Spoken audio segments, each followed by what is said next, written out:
video guys. And this video, mag-share po ako sa inyo ng top 5 instant loan app na makakautang agad upon downloading the app, upon applying the app, kahit mataas yung interest rates niya. Not 7 days to pay itong mga loan app na ito, pero legit po silang nakaregister sa SEC website. Well, it's been a long time na rin nun hindi tayo nakakapag-compile po ng mga ganitong online loan apps kasi after no kasi existing pa din po sila and active na active pa din po sila. Well, again po, ang category natin dito, mataas po yung interest rate nila, pero guaranteed po na makakautang in not 7 days to pay and guaranteed po na legit po sila. So, di ba na nakakalawa kasi kapag mga legit kasi, nasa cap lang po ng BSP yung kanilang effective interest rate. Pero, unfortunately, may mga loan apps pa din po talaga na mga legit naman po, pero talagang mataas po yung interest rate nila up to now because of the collaboration of interest rates and service fees. Well, before I start lang muna, no, dahil marami tayong mga online loan apps po na babanggitin or i-mention, disclaimer lang muna tayo, no, any loan apps na mami-mention ko sa video na ito are not sponsored. Basically, based on my personal experience lang po na gusto ko pong i-share sa inyo. Hindi naman po para i-push kayo para mangutang po dito. Bibigyan ko lang kaya ng idea kasi katulad ko rin naman kayo na kumakapit din ako sa mga ganito kapag talagang wala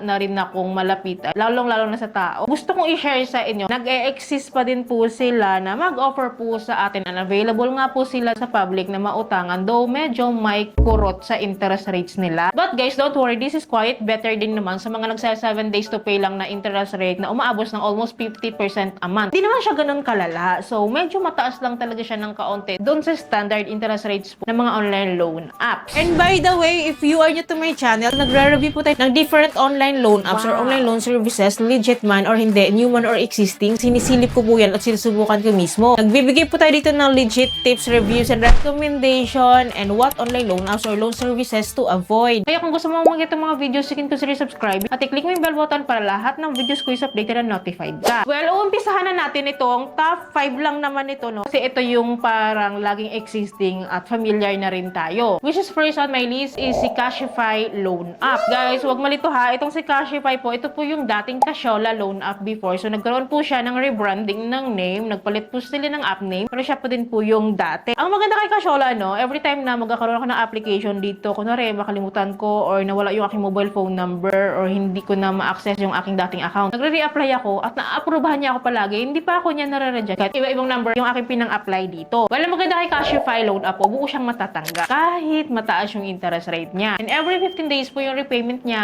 at lumalabas po na twice a month kang magbabayad. So, kung pinili po natin na 15 days to pay lang po siya, bibigyan niya po tayo ng interest rate po of 15%. So, lumalabas na parang 1% daily siya, no, yung interest rates niya. At kapag pinili naman po natin na i-extend yung ating repayment into 1 month, so lumalabas naman po na nasa 22.7% po yung interest rate niya. Medyo mababa siya if monthly. So, pipili na lang tayo no, kung ano yung medyo magaan sa atin bayaran dito. Well, by the way, no, this offer po na interest rate na nabanggit ko po sa inyo is sa akin po yon. Sa account ko po mismo, sa experience ko po at hindi ko po alam kung iba-iba tayo ng interest rates. So, chika nyo na lang sa akin kung magkano po yung interest rates nyo. So, second on my list is FT Lending. Itong si FT Lending, guys, natutuwa ako dito lately kasi nag-i-increase siya kahit hindi ko siya masyadong ginagamit or inuutangan. Well, anyways, ganoon din naman si Cashify, masipag din mag-increase lalo kapag nasettle yung ating loan. Well, si FT Lending naman po, nag-offer siya sa akin ng interest rate for 15 days to pay siya ha, of 13.5%. Mas mababa siya kay Cashify, no? Kasi kay Cashify 15%, di ba, yung 15 days. Ito, ang 15 days to pay niya is 13.5%. Anyways, kapag monthly ko siyang babayaran, interest rate naman po sa akin is 27%. Yun naman yung difference po nila kay Cashify kasi si Cashify mas mababa yung monthly interest. Well, the good thing kasi about kay FT Lending, kahit mataas yung interest rate niya, buo siyang matatanggap. Yun naman maganda doon. And ang maganda din dito, revolving credit siya. And then, pwede siya sa multiple loan as long as may credit limit po tayo. Well, third on my list is si Madali Loan App. At legit din po ito, no? Under po siya kay Quark Financing na legit po nakaregister pa din sa SEC website. Well, ito sa Madali Loan po, available po siya ngayon sa V App Store to download. And sa Play Store naman, in and out po siya. So, pwede siyang bumalik anytime, pwede siyang umalis anytime. Well, si Madali Loan po, nag-offer po siya ng up to 28 days to pay. Pero nakahati po siya sa dalawang installment, kaya parang every 14 days po yung ating repayment po dito. Well, for 28 days to pay, pay, ang interest rate po ni Madali Loan, nung una ko siyang tinaray is binigyan niya ako ng 22% for 28 days. And nung nasettle ko yung aking loan doon, inopera niya po ulit ako and medyo bumaba po yung kanyang interest rate po sa akin from 22% naging 20%. So, bumababa naman din pala siya in the long run, ano, kasi yun naman din yung sinasabi nila. Pero itong si Madali Loan kasi hindi po siya buong matatanggap. Meron po siyang hinihinging fees po or kinakaltas po sa atin. Kaya lumalabas din na medyo high din yung kanyang interest rate kung i-add natin yung kinakaltas niya sa interest rates niya. Yun lang yung pinaka-downside kay Madali Loan. Pero other than that, nakakautang po talaga agad in case po na talagang nangangailangan po tayo. Pero of course, no, kung tatanungin nyo ako, mas okay si Cashify at saka si FT Lending dito. Kasi yung mga buo silang matatanggap, at least kahit pa paano, mas okay sila. Well, fourth on my list is si Mr. Cash Loan Up. Si Mr. Cash is hindi siya buong matatanggap. Alam natin yan. Dahil meron po siyang service fee po na hinihingi po or binabawas na nasa standard po of 9%.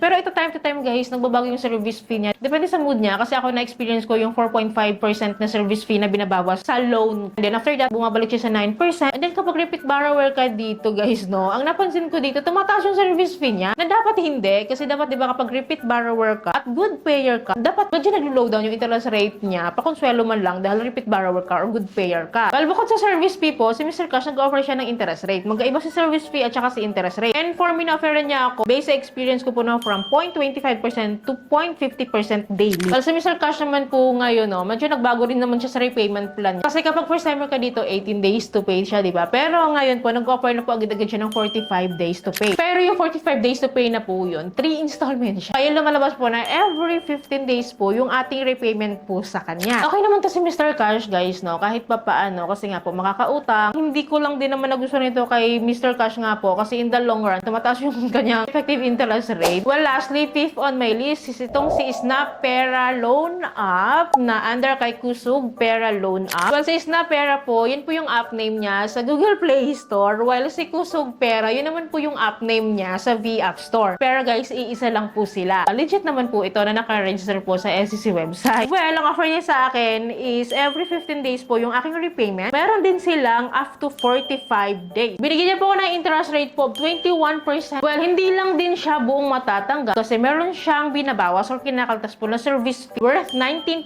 of my loan amount. Mataas, di ba? Kasi 19% of our loan amount yon. Kung ito total ko yung interest rate niya na 21% for 45 days plus service fee na 19%, lumalabas po na 40% for 45 days to pay. 45 days to pay ha, 1.5 month to pay po. Di ba? Mataas siya. Though 1.5 month siya or 45 days to pay siya, medyo long term siya dito, pero mataas po talaga siya. Well, for me, this is the least that I can offer po. Si Snap Pera or si Kusug Pera Loan pa din po because of the high effective interest rates niya po. Kaya ko lang naman siya sinama dito kasi nga po, makakautang naman po talaga agad kahit mataas yung interest rates niya at okay kasi yung customer service niya para sa akin. Well, don't worry po, sabi na po na ibang viewers ko is medyo hindi naman daw ganito kataas yung interest rates nila. Possible, iba-iba pala tayo ng offer dito or in the long run, maybe bababa din naman po ito. Kasi legit naman po siya. Well, those are my top 5 instant loan apps po na makakautang agad in not 7 days to pay, pero sila po ay legit lahat. Well, excited ako sa mga legit loan apps po na ito kasi ang balita ko po is yung mga legit loan apps na naka-register po sa SEC website is magkakaroon po talaga ng cutting of interest rate or kailangan nilang mag-abide sa standard interest rate which is parang nasa 15% below. Anyways, i-update ko naman kayo dyan. Kaya kinikip ko rin itong mga legit na kahit mataas sila ngayon, so sooner, bababa din po yan. Of course, mag-a-update naman ako dito. Well guys, nakita nyo naman na medyo may kataasan talaga yung interest rate niya. Though yung iba dito buong matatanggap, meron namang hindi buong matatanggap, meron naman yung ayos lang. Pag-isipan nyo pa rin po mabuti and borrow only what you can afford to handle kasi ako alam ko, nagigipit din tayo at nagipit din ako dati. Kaya nga po, ako napautang din sa mga ito kasi nga po, makakautang at fast disbursement po. Pero guys, of course, natitingnan nyo pa rin kung ano lang yung kaya nyong bayaran para hindi po tayo malubog dito kasi nga po, legit tong mga to na nagre-report sa CIC or submitting or accessing entity sa CIC. Mahirap na maapektuhan yung ating credit records kapag tayo po nag-abandon ng loan. So, yun lang po muna yung pwede kong i-share sa inyo for today. Don't worry again, lagi po ako mag-a-update sa inyo regarding online loan apps or online loan services. Ay, dapat po nakasubscribe po kayo at i-click yung bell button para lahat ng videos ko is updated and notified po kayo. So, yun lamang po. Thank you for watching this video. See you in my next video. Bye!